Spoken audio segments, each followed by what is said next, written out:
अब हम आते हैं कि ऐसा क्यों होता है, इसका कारण क्या है, हमारी जो समस्या है उसका कारण क्या है। तो हर एक मनुष्य जो है, भगवान ने हमें जब बनाया है तो हमारे सब में ये दोष पाए जाते हैं कि काम, क्रोध, लोभ, मोह, मद और मत्सर। मत्सर यानी कि दूसरे के प्रति जो हम ईर्ष्या भाव रखते हैं। तो ये जो 6 दोष बताए गए हैं, ये सारे मनुष्यों में होते हैं, किसी में ज्यादा किसी में कम, पर ये होते सभी में है। और ये जो दोष हैं यही हमें दुख की तरफ धकेलते हैं। और फिर जैसे हमने बात की कि सारे जो मनुष्य हैं वो सबके सब तो आज एक ही दौड़ में लगे हुए हैं। हर एक कोई एक दूसरे से आगे निकलना चाहता है, हर एक कोई एक दूसरे से जो है अपना स्तर माप कर, जो कंपैरिजन कहते हैं, वो करके खुद दुखी होता है और दूसरों को भी करता है। और इस अचेतन जड़ वस्तुओं को प्राप्त करने के लिए वो दिन रात मेहनत करता है, और इसको प्राप्त करके भी वो सुखी नहीं हो पाता है, वो उसका मन जो है वो अशांत ही रहता है। तो इसका कारण एक ही है कि जब वो एक उपलब्धि हासिल कर लेता है तो उसके बाद तुरंत उसके मन में दूसरी इच्छा जागृत हो जाती है, और वो पहली वाली उपलब्धि को, जो उसका सुख या उसका जो एक संतोष होता है, वो भी वो भुगतने की जगह पर जो दूसरी इच्छा उत्पन्न हो जाती है उसको पूर्ण करने के लिए फिर से वो काम पर लग जाता है। तो यहाँ पर मैं आपको एक छोटी सी कहानी मैं बताऊंगा कि एक बार एक गांव में एक किसान रहता था। वो बहुत मेहनत करके अपना गुजरान चला रहा था। तो उनके गांव में एक बाबा आते हैं जो बहुत ही पहुंचे हुए होते हैं, और वो बहुत दयालु होते हैं। और वो जिसको जो आशीर्वाद देते थे वो कभी खाली नहीं जाता था, जो मांगता था उनसे वो उसकी इच्छा पूर्ण करते थे। तो ये जो किसान था वो भी एक बार वहां पहुंच गया और बाबा के पास हाथ जोड़कर अपनी व्यथा सुनाने लगा। तो बाबा ने उसको पूछा कि बताओ मैं तुम्हारे लिए क्या करूं। तो किसान ने कहा कि बाबा मैंने सुना है कि आप जो वरदान देते हो वो कभी कभी भी विफल नहीं जाता, वो सत्य हो जाता है। तो मैं चाहता हूं कि आप मुझे ऐसा वरदान दो कि मैं जो भी वस्तु की इच्छा करूं वो मैं प्राप्त कर लूं, मेरी इच्छा पूरी हो जाए। तो जो योगीराज थे, जो बाबा थे, उन्होंने उसको समझाया कि वास्तविक सुख जो है वो वस्तुओं में नहीं है। वस्तु प्राप्त हो जाने से सुखी नहीं हुआ जा सकता। पर वह व्यक्ति तो जिद पर अड़ा हुआ था। उसने कहा नहीं बाबा आप मुझ पे कृपा कीजिए, मैं बहुत दुखी हूँ।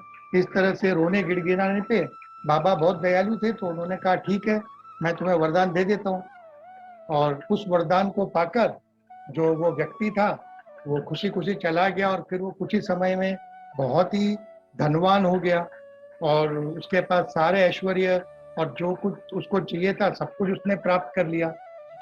अब कुछ महीनों के बाद वही व्यक्ति, जो किसान था, जो अब बहुत बड़ा सेठ बन चुका था और काफी धनवान बन चुका था, वो रोते हुए फिर से बाबा के पास पहुंचता है, हाथ जोड़कर कहता है बाबा आप मेरी मदद कीजिए, मैं बहुत दुखी हो गया हूँ।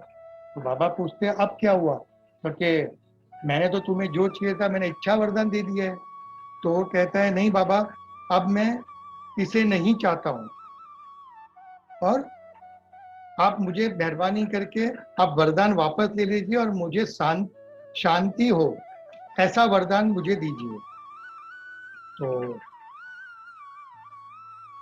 वो बाबा को कहता है कि ये जो है कि यश और धन की बढ़ती हुई इच्छा से मेरा जीवन जो है वो अनियंत्रित हो गया है।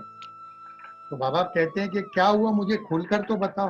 तो वो कहता है कि मैं दिन रात जो है इस धन को जो मैंने प्राप्त किया है इसको संभाल के रखने के लिए मैं मेहनत कर रहा हूँ, और इसी कामों में मैं फंसा रहता हूँ। मुझ में इस धन की वजह से बहुत अभिमान भी आ गया है, जिसकी वजह से मैंने लोगों के साथ दुर्व्यवहार किया। अत्यधिक आत्मविश्वास भी आ गया मुझ में, और वो मेरे लिए घातक सिद्ध हुआ है। फिर मेरे बच्चे जो हैं उन पर ध्यान न देने की वजह से वे स्वतंत्र हो गए हैं, गलत रास्तों पर चल पड़े हैं, और मेरे अभी कोई बात भी नहीं सुनता है। और फिर धन ने मुझे अपनों से दूर कर दिया है, अपनापन समाप्त हो गया है। दूर सदा ही चापलूसी करते रहते हैं और मुझसे मौका पाते ही जो धन है वो चुरा लेते हैं। और फिर संयम और नैतिक मूल्य तो मैं खो ही बैठा हूँ, धन आने पर ये होता ही है। तो संयम और नैतिक मूल्य जो है वो खो बैठने की वजह से अनुचित कार्य हो गए हैं, जिससे मुझे परेशानी होती रहती है। मेरा जो अंतर्मन है वो मुझे कोसता रहता है। और फिर अभिमान की वजह से मेरे सारे मित्र जो है वो मुझसे दूर हो गए हैं। और चोर लुटेरे का हमेशा डर बना रहता है, क्योंकि जो धनी होता है उसे अपना धन कोई चुरा ना ले, उसका बहुत डर रहता है। तो ये सब जो है, और उसके उपरांत मेरी स्त्री की प्रति यानी मेरी पत्नी के प्रति जो मेरी आसक्ति है, उसने मुझे मूढ़ बना दिया, यानी कि मूर्ख जो होता है वो मैं बन गया हूँ। तो इस धन ने मुझे दुखी ही कर दिया है। तो अब आप मुझे शांति प्राप्त करने का आशीर्वाद दीजिए। तो तब योगी बाबा कहते हैं कि सुख कहीं बाहर नहीं होता है, सुख का जो स्रोत है वो तुम्हारे भीतर ही है। तुम वस्तुओं से आसक्त हुए बिना उन्हें भोगो, पर उन सुखों के दास मत बनो, यानी उन सुखों की आदत मत डालो, उनके गुलाम मत बन जाओ। अगर भोग में सुख होता तो बड़े बड़े ऋषि मुनि ने सब कुछ त्याग कर संयम और संन्यास नहीं लिया होता। तुम भी बिना उनसे प्रेम किए उनका उपयोग करो, तो तुम्हें ये जो तुम्हारी व्यथा है वो ठीक हो जाएगी। और जैसे हम आज हमने बहुत लोगों ने व्हाट्सएप पर ये फॉरवर्ड भी किया है कि use things and love people, पर फॉरवर्ड करने के बाद हम लोग सब करते ये हैं कि हम love things and use people, और इसी की वजह से हमारे मन को कभी शांति नहीं मिलती। हम चाहे कितने भी पैसे कमा ले, कितने भी बड़े ओहदे पर चले जाए, पर हमारा मन जो है वो हमेशा अशांत ही रहता है। तो ये सारी जो आसक्तियां हैं, ये जो संसार है, इसकी जो वस्तुएं हैं वो मनुष्य को किसी न किसी तरह से मोहित करती ही रहती है। क्योंकि ये जो सारा संसार है ये और कुछ नहीं, भगवान की माया है। कि भगवान ने इस संसार की जो उत्पत्ति की है, इसकी जो रचना की है, वो की ही इस तरह से है कि मनुष्य जो है उससे आकर्षित होता रहे। पर साथ ही में भगवान ही ये चाहते हैं कि हम उनकी इस माया को समझकर अपने स्वरूप को, हमारा जो मूल स्वरूप है, क्योंकि हम सब के सब जो है वो उस परमात्मा के अंश है, उनसे ही अलग होकर। क्योंकि मैं यहाँ पे आपको पूरा प्रसंग तो नहीं सुना पाऊंगा, पर भागवत महापुराण में एक प्रसंग आता है जिसमें पुरुंजन जो होता है, राजा होता है, वो अपने मित्र को ये कहकर चाहता है कि मैं अभी घूम कर आता हूँ, और उनका मित्र जो होता है वो और कोई नहीं, परमात्मा है। तो उनको कहता है कि मैं घूम कर आता हूँ, कुछ समय में लौट आऊंगा। और फिर उसकी पूरी कथा बताई गई है कि वो किस तरह से मोह में फंसकर उसके दो जन्म होते हैं, और अंत में उनको भगवान फिर आकर पूछते हैं कि अरे तू तो 2 मिनट बोलकर गया था, अभी तक नहीं आया। और फिर उसे अपने मूल स्वरूप का ज्ञान होता है, और फिर उसे प्रभु के द्वारा मोक्ष की प्राप्ति होती है। तो इसी तरह हम सब भी जो है इस माया में फंसे हुए हैं।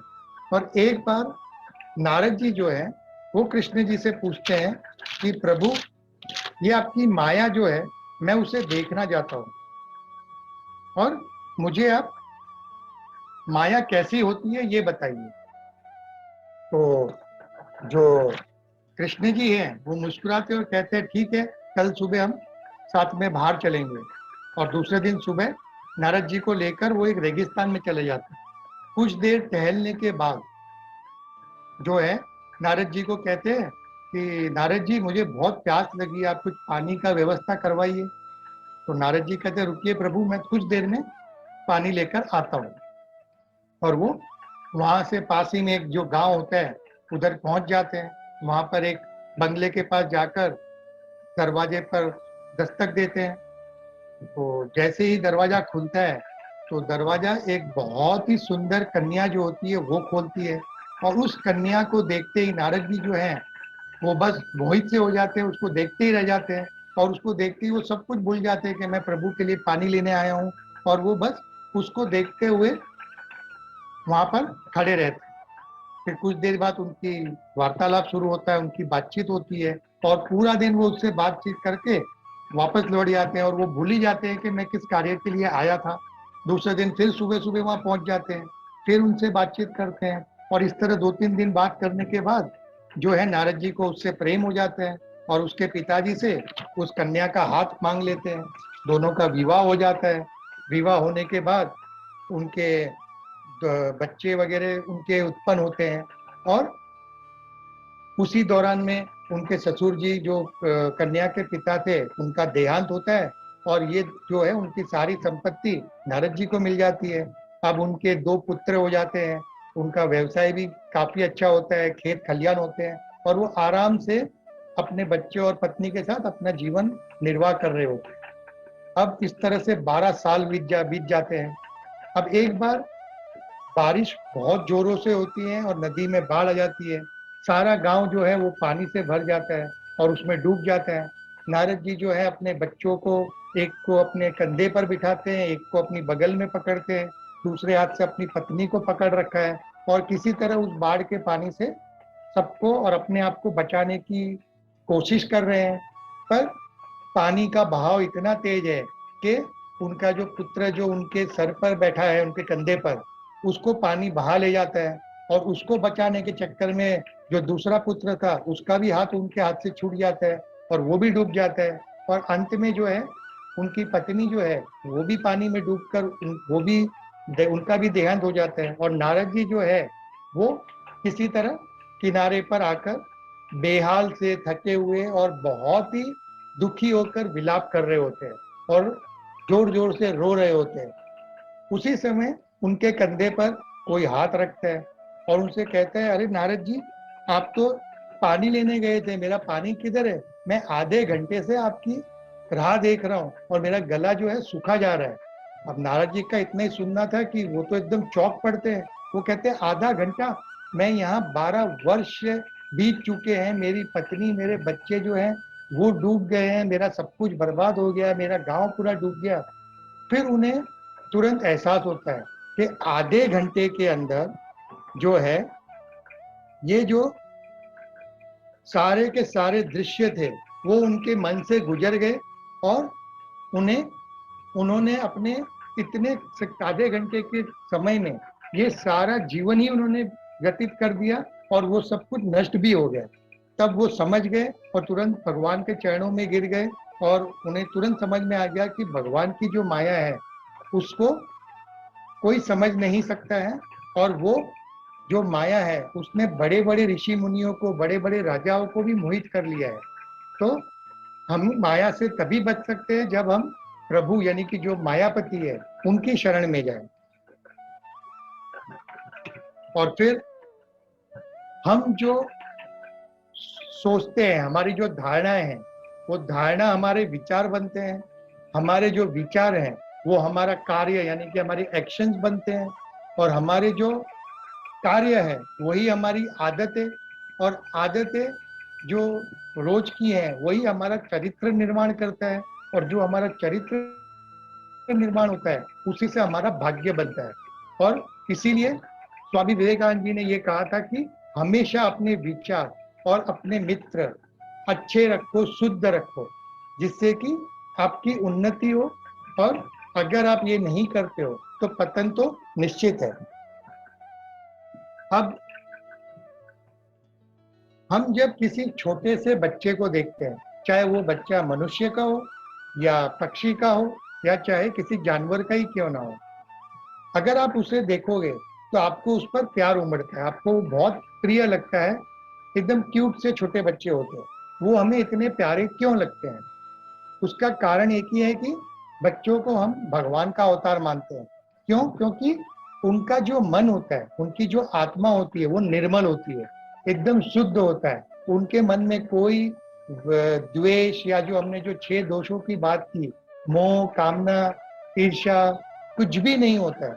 उनको जो मिल गया उसमें वो खुश रहते हैं। चाहे उन्हें एक लकड़ी का टुकड़ा दे दो उनसे भी वो खेलेंगे, एक कपड़ा दे दो तो उससे भी वो खेलेंगे और उन्हें खाने के लिए भी जो भी दे दो वो खाकर अपनी मस्ती में खेलते रहते हैं।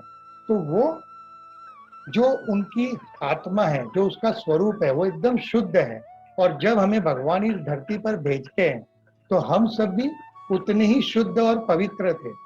पर जैसे जैसे हम बड़े होते हैं, इस संसार की माया से प्रभावित होते हैं, हमारी इच्छाएं तृष्णाएं जो हैं वो बढ़ती चली जाती है, और हम हमारी आसक्तियों में, हमारे जो अनचाहे विचार हैं उसको प्राप्त करने के लिए हम हमारी आत्मा को मलिन कर लेते हैं, उसको दूषित कर लेते हैं, और इस संसार की भागदौड़ में हम अपने स्वरूप को भी भूल जाते हैं। और जब हमारी मृत्यु होती है तब तक हम इस भागदौड़ में और अपनी इच्छाओं की पूर्ति के लिए अनगिनत पाप कर चुके होते हैं, चाहे वो फिर धोखाधड़ी हो या झूठ बोलना हो, लोगों को तकलीफ हो, और कई तरह के अलग अलग पाप है। पर उससे हमारी जो आत्मा है वो पूरी तरह से दूषित हो जाती है। और जैसे आप देख सकते हैं कि जो पाप करने वाली आत्मा होती है उसका स्वरूप आप देख सकते हैं, और जो एक शुद्ध आत्मा है जिसका चित्त एकदम पवित्र है उसका स्वरूप आप देख सकते हैं। तो भगवान भी हमें चाहते हैं कि जिस स्वरूप में, जिस पवित्रता के साथ उन्होंने हमें इस धरती पर भेजा था, उससे हम और अच्छा जो है कार्य करके और हमारी आत्मा को और ज्यादा शुद्ध करके और ज्ञान से परिपूर्ण करके हम उसके पास लौटे। पर अधिकतर होता यह है कि हम पहुंचते हैं इस भयानक स्वरूप में, और फिर भगवान भी हमें देखकर दुखी होते हैं, और हमने जो ये महान कार्य किए होते हैं धरती पर उसे भुगतना तो है ही, क्योंकि कर्म के फल से कोई नहीं बच सकता है। ये हम कल कल के लेक्चर में इसकी पूरी बात आएगी जब हम प्रॉब्लम्स के सॉल्यूशंस की बात करेंगे। तो इसीलिए तुलसीदास जी ने कहा है कि निर्मल मन जन सो मोहि पावा, मोहि कपट छल छिद्र न भावा, कि जो निर्मल मन जिसका होता है वो ही मुझे पा सकता है।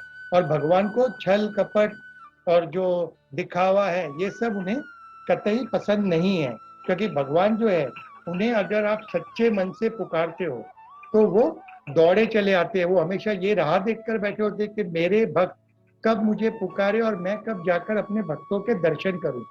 जैसे हम भगवान के दर्शन करने के लिए उत्सुक होते हैं, उससे कई गुना ज्यादा वो हमारे दर्शन करने के लिए उत्सुक होते हैं। क्योंकि अगर आप अपने बच्चों का ही उदाहरण लो, तो जैसे आप अपने बच्चों को देखने के लिए हमेशा उत्सुक रहते हो, जब वो स्कूल जाता है तो माँ बहुत अधीरता से उसकी राह देखती है कि कब मेरा पुत्र लौट कर आए और मैं उसको देखूं, उसे चूमूं, उसको गोद में लेऊं। तो उसी तरह हम भी भगवान के छोटे छोटे बालक हैं, उनसे ही अलग होकर हम इस धरती पर आए हैं हमारे कर्मों को भुगतने के लिए। तो भगवान भी यही इच्छा रखते हैं कि कब आकर वो अपने बच्चों से मिले।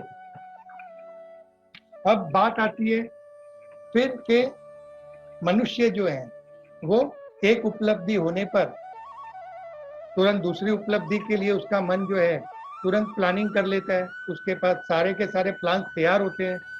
तो ये जो एक के बाद एक इच्छाओं का जो सिलसिला चलता रहता है और हम इससे कभी उभर कर नहीं आ पाते, और हमारा मन जो है वो इसी में भटकता रहता है।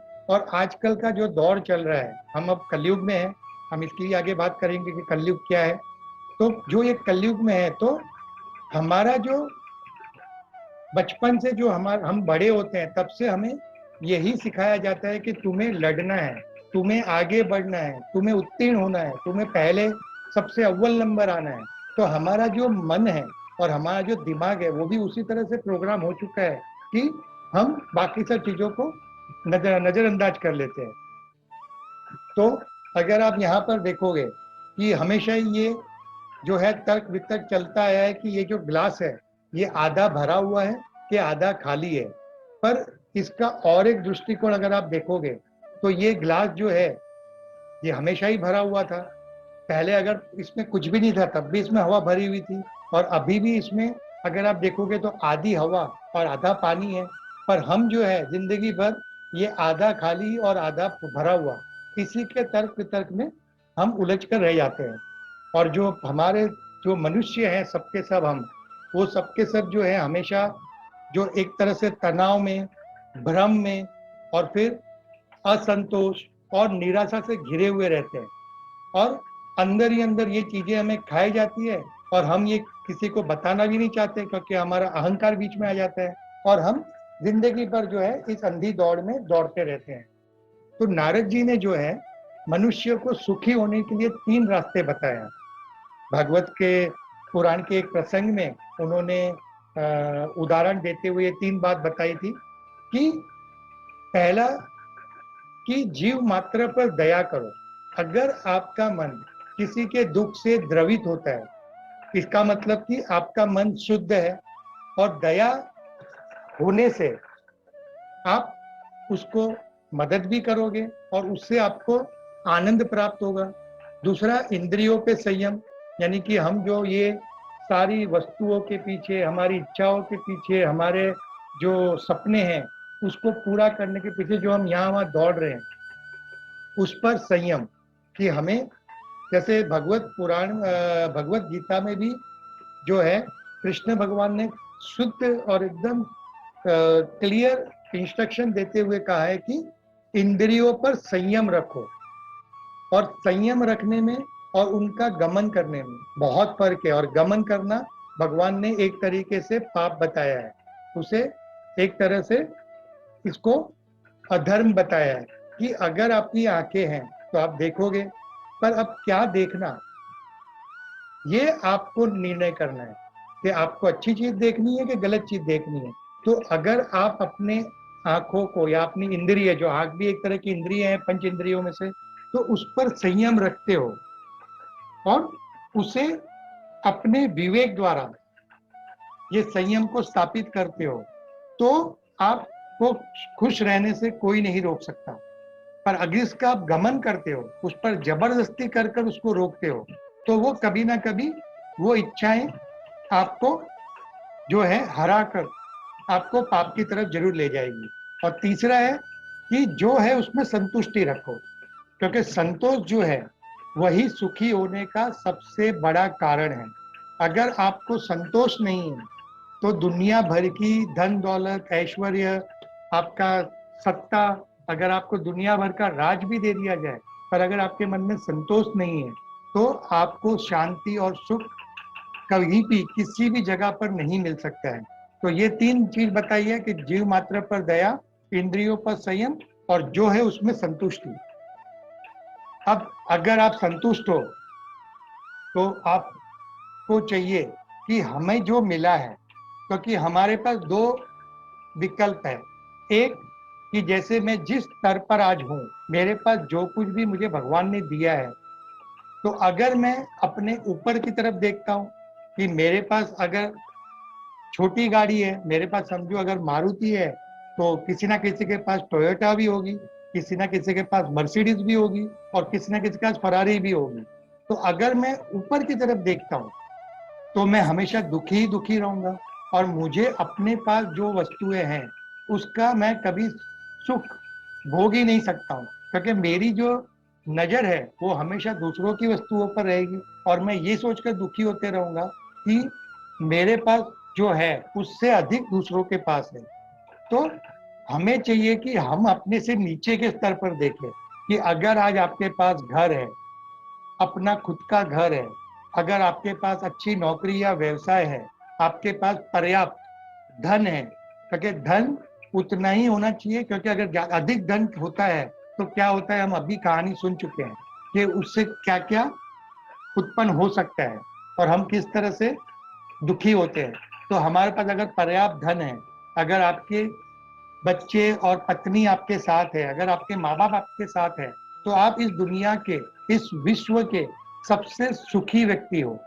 तो अगर हम हमारे पास जो भगवान ने दिया है, अगर हम उसके लिए आभार प्रकट करें, प्रभु को हम अब धन्यवाद दें, तो हमको कभी दुख नहीं हो सकता है। क्योंकि जो चीजें हमें उपलब्ध हुई है उसके लिए इस विश्व में, इस संसार में बहुत से लोग हैं जो रोज सुबह शाम भगवान को प्रार्थना कर रहे हैं कि प्रभु मुझे 2 टाइम का खाना बराबर से मिल जाए, या मुझे पढ़ाई करने के लिए किताबें मिल जाए, या मुझे अच्छी स्कूल में दाखला मिल जाए। तो इस तरह से जो, अगर हम हमारे पास जो है, अगर हम उसके लिए आभार प्रकट करते हैं, धन्यवाद देते हैं, भगवान को, और जो लोग इसको हमको दिलाने में मदद करते हैं उन लोगों को, तो हमें सुख पाने से कोई नहीं रोक सकता। पर अब सबसे बड़ी बात आती है कि हम आभार प्रकट किसको करते हैं, तो बात आती है भगवान पर। तो अब इसके लिए भी मनुष्य को जो भगवान ने बुद्धि दी है, तो उसका उपयोग वो हर जगह करता है। अब बात आती है, बहुत जन कहते हैं अब क्या भगवान अस्तित्व रखते हैं, क्या भगवान का अस्तित्व है? अब जैसे कोई किसी को हवा नहीं दिखा सकता, कोई अपने होने वाले दर्द को किसी को समझा नहीं सकता शब्दों में, उसका वर्णन नहीं हो सकता। अगर मुझे कहीं चोट लगी है और मुझे दर्द हो रहा है, तो मैं आपको कैसे समझाऊं? मैं आपको उसकी अनुभूति का वर्णन कैसे करूं कि आपको उस तरह का, कि मुझे ऐसे अत्याधिक या थोड़ा दर्द हो रहा है, तो मैं आपको उसको कैसे समझाऊं?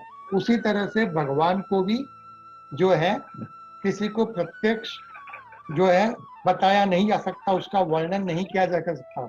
और वेदों में लिखा है कि भगवान का वर्णन तो वेद भी जो है वो नहीं कर पाए हैं, वो सिर्फ उसे अनंत कहकर वो वहां पर रुक गए हैं, क्योंकि उनका ना जन्म है, ना उनकी मृत्यु है, ना उनका कहीं पर कोई जगह है ऐसी जहां पर उनका अस्तित्व ना हो।